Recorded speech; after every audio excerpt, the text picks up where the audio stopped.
Tyron, kam dhe një pyetje për një, po themi, deklaratë që është bërë virale, thënë nga Andrea tek ferma VIP. Nusja do bëj me një vajzë, i kam thënë që merr valigjet dhe shko tek shtëpia e nënës tënde. Ajo duket shumë ekstreme si deklaratë dhe si reagim.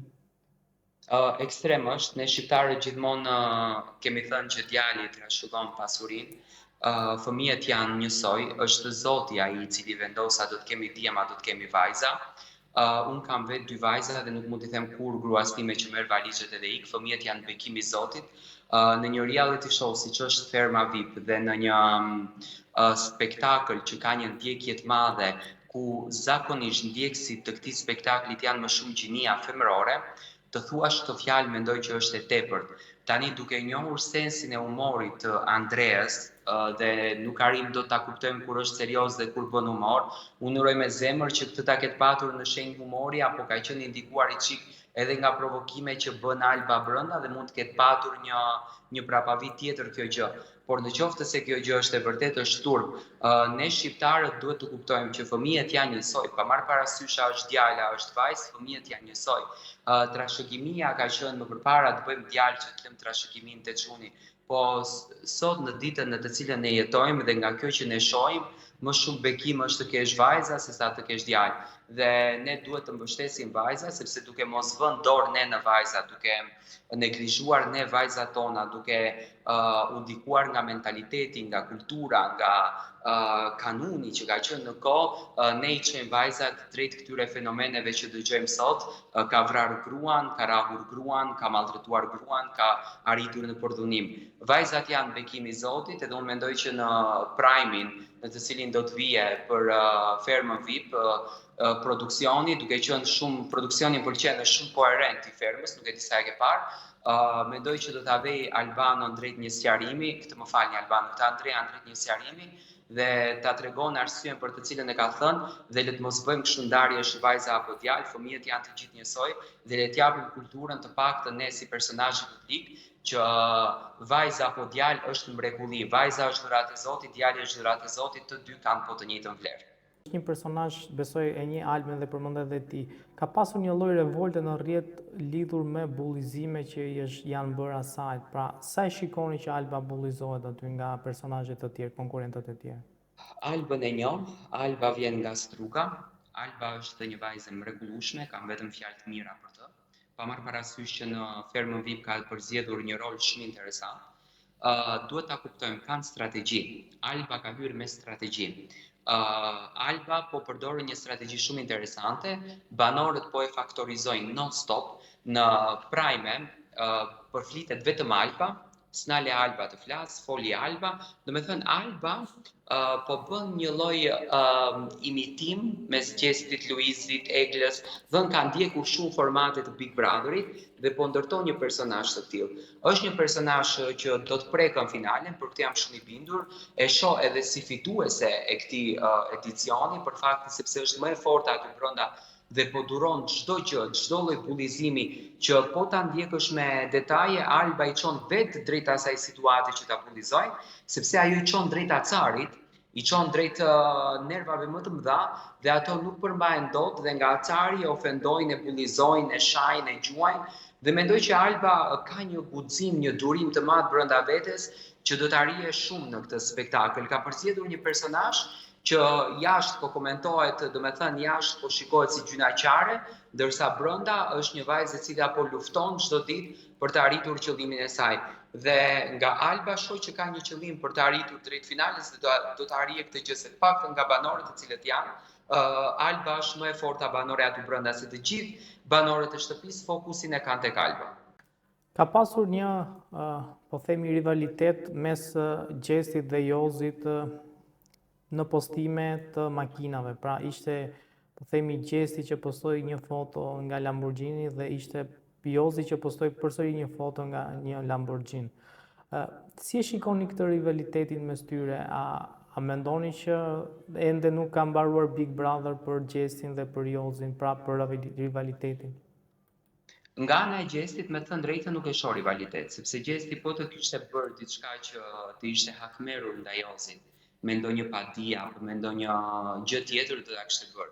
Unë mendoj që Gjesti e ka mbyllur këtë kapitullin krejtësisht, por thjesht Gjesti tashmë jeton këtë ëndrrën e madhe. Më dëgjoj, domethënë duhet të jesh artist, të kesh ëndër kaq të madhe për ta kuptuar se çfarë po jeton Gjesti. Gjesti nuk është si Luizi, nuk është si Egla, nuk është si Ilir Shaqiri që ka prekur në skena gjigante, që ka prekur në arritje të mëdha. Domethënë Gjesti ka bërë disa këngë të cilat janë bërë hit për një kohë të shkurtër dhe ka patur ato koncertet e vogla që i ka patur nëpër Kosovë. Dhe jo më kot ishte mikrofoni i art, surpriza që u bën nga vllau i madh natën e finales dhe ngjitja në atë skenë gjigante dhe në për të gjitha skena që Gjesti do të ngjitet me këtë menaxhim që ka, me këtë jetë që po bën tani, ka qenë ëndra e madhe e Gjestit. Dhe unë jam shumë i bindur që Gjesti e ka harruar pjesën me Jozin krejtësisht. Gjesti tash po fluturon dhe po jeton në këtë jetën e të qenurit ylli shqiptar.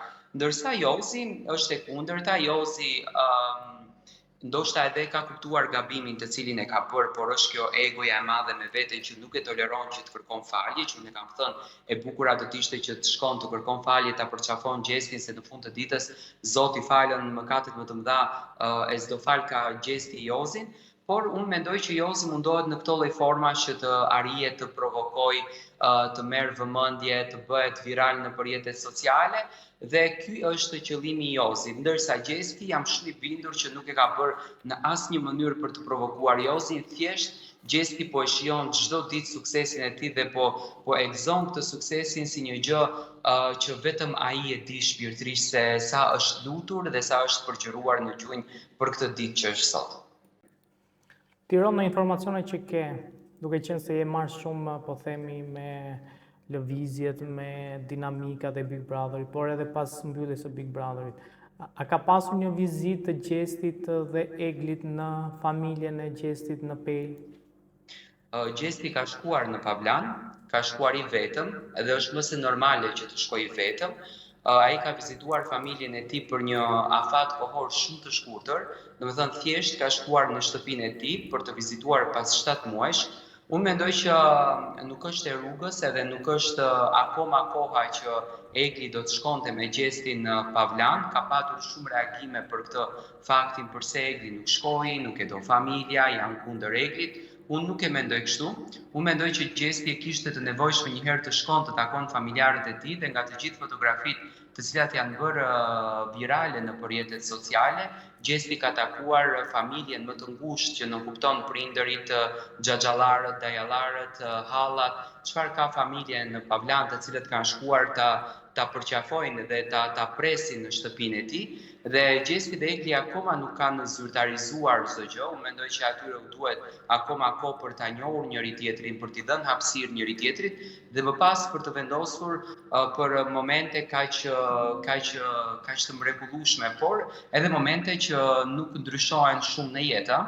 Dhe mendoj që Gjesti ka bërë shumë bukur sepse për afat kohor shumë të shkurtër, duke e ditur dhe angazhimet që ka në Shqipëri, sepse Gjesti udhtoi natën e së hënës dhe u kthye ditën e së martës, ku automatikisht të mërkurën kishte xhirimin në Portokalli dhe vazhdojnë angazhimet e tjera që sonte ka dhe koncertin apo mbrëmjen në Tiranë, domethënë nuk ka patur kohë që edhe të çmallet siç duhet me familjen e tij dhe mendoj që ka qenë një vizitë shumë e shkurtë, thjesht për të hequr atë mallin dhe për të vizituar shtëpinë, po qoftë edhe për të marrë në diçka sepse ju e dini shumë bukur që deri në ditën kur Gjesti ka ikur në Pavlan nuk e kishte as telefonin me vete që të shehë se çfarë bëhet për të. Do të thënë Gjesti akoma po përballet me realitetin që nuk e ka pas imagjinuar se çfarë po ndodhen jashtë. Ndërsa sa për Eglin, nuk më duket gjë e madhe që nuk ka qenë në vizitë te familja e Gjestit, sepse mendoj që është akoma shumë herët për t'i bërë këto gjëra.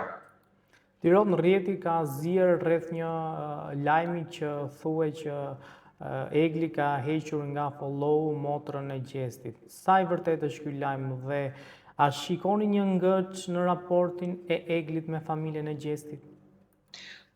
Tani motra e Gjestit, Blerina, me sa e di unë respekt të veçantë për të, sepse pa dashur u bë pjesë e këtyre thashë themeve të publikut, me sa e di unë ajo kohën e fundit ka hapur Instagramin, më shumë ka qenë aktive në TikTok, Instagram nuk ka patur, edhe Instagramin nuk e përdorën me fotografi personale diçka, por e përdorën thjesht me story dhe me reelsa në mbështetje të Gjestit.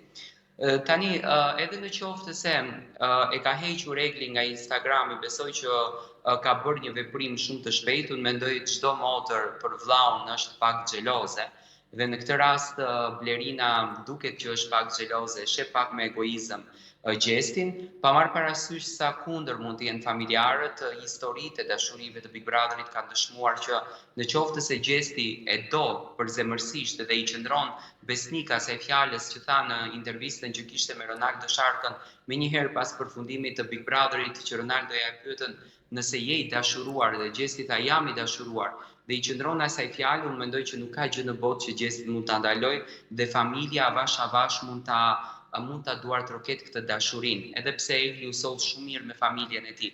Por situata të këtilla edhe mund të ndodhin, nuk ka një fakt që Blerina e ka ndjekur Eglin në Instagram dhe nuk ka një fakt që Egli e ka ndjekur Blerinën në Instagram. Thashethemet janë që Blerina e ka hequr Eglin në momentin kur Egli ka hyrë për herë të dytë në Big Brother.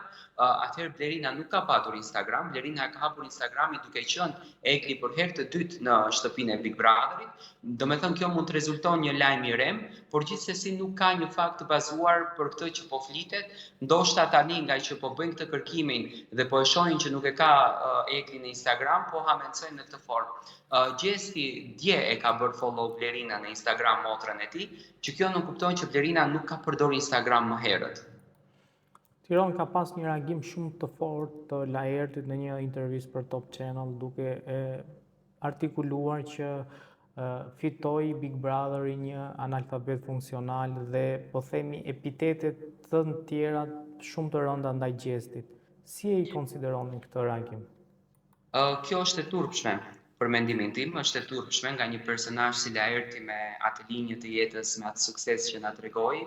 Unë nuk e pash Laertin duke folur, unë e pash njeriu tjetër, atë njeriu që ne ndonjëherë kemi në veten tonë, që është ai xhelozi, egoisti, ai që uren, dhe këtë njeri pash unë. Reagimin e Laertit unë e kam parë që në natën kur Ledion Liço foli apo tha emrin e banorit i cili duhet të lërë shtëpinë, dhe Laerti nuk e priti fare mirë këtë gjë, nuk e duartrokiti fare gjestin. Okej, Laerti thotë që ka fituar analfabeti, ka fituar i pashkolluari, ka fituar një njeri i cili nuk ka dhënë asnjëri aty brenda. Unë mendoj që Big Brother është një reality show dhe nuk ka nevojë vetëm për Shakespeare, nuk ka nevojë vetëm për fjalë madhore, po ka nevojë për strategji. Dhe Gjesti kishte strategjinë më të bukur aty brenda, po që të kesh dëgjuar intervistën e Gjestit dhe atë që unë e kam folur gjithmonë që Gjesti është kritësisht tjetër gjë në realitet. Gjesti tha shumë bukur që unë hyra në Big Brother, e studiova lojën, e pash se ato janë personazhe që me dy fjalë acarohen dhe nuk mund ta durojnë lojën, edhe qëllimi im ishte t'i nxjerr ato me zarftësi, domethënë Gjesti ka patur një strategji që në ditën e parë kur ka hyrë. E kundërta, Laerti nuk ka patur fare strategji, Laerti kishte hyrë me një qëllim që dua të shpëtoj banesën time, në rregull, okay, po edhe Gjesti kishte hyrë me qëllimin që dua të ndërtoj shtëpinë time. Domethënë, secili nga ato banorët kanë patur qëllimet e tyre dhe tani nuk duhet duartrokitur një personazh se duhet të shpëton banesën. Laerti në qoftë se do të ishte sjellur më bukur dhe do të kishte pranuar fitoren e Gjestit, një djalë 24 vjeç, i cili dëshiron që të ndërtoj jetën e tij, i cili dëshiron që të ndërtoj karrierën e tij dhe ne duhet të kontribuojmë në këto personazhe në rinin tonë, sepse ajo është që ne na mungon më së shumti. Ajo është që ne çdo ditë po na ikën. Mendoj që Laerti thjesht tregoi mllefin e tij, urrejtjen e tij dhe inatin e tij që ka ndaj një djalit 24 vjeç. Se në qoftë se Gjesti është i pashkolluar dhe analfabet, po të paktën Gjesti këtë mllef, këtë urrejtje dhe atë gjuhë degraduese nuk e ka përdorur në Big Brother, por qoftë edhe jashtë saj, ashtu siç e përdorin këto me shkollë që në fakt tregojnë shkollën, por në realitet fjalët që përdorin janë shumë të ulta. Nuk e prisja nga Laerti këtë qëndrim, jam befasuar, thjesht tregoj edhe një herë që nuk mund të jetë le të themi bashkëpunëtor në një reality show, sepse ishte pak edhe jo koherent me fjalët që thonte, herë thonte që falenderoj produksionin, herë thonte që unë lash shumë gjëra jashtë dhe herë thonte që Big Brother i ndihmoi, herë thonte që nuk futem në Big Brother kur. Mendoj që ishte aq shumë i revoltuar sa që nuk e mendonte mirë se çfarë është duke thënë, sepse nuk ka gjë të keqe se e fitoi Gjesti. Top Channel ndihmoi një djalin që të ketë ngritje në ëndrrën e tij dhe ndihmoi një familje që të ketë një jetë më të bukur dhe kjo nuk është asgjë e keqe.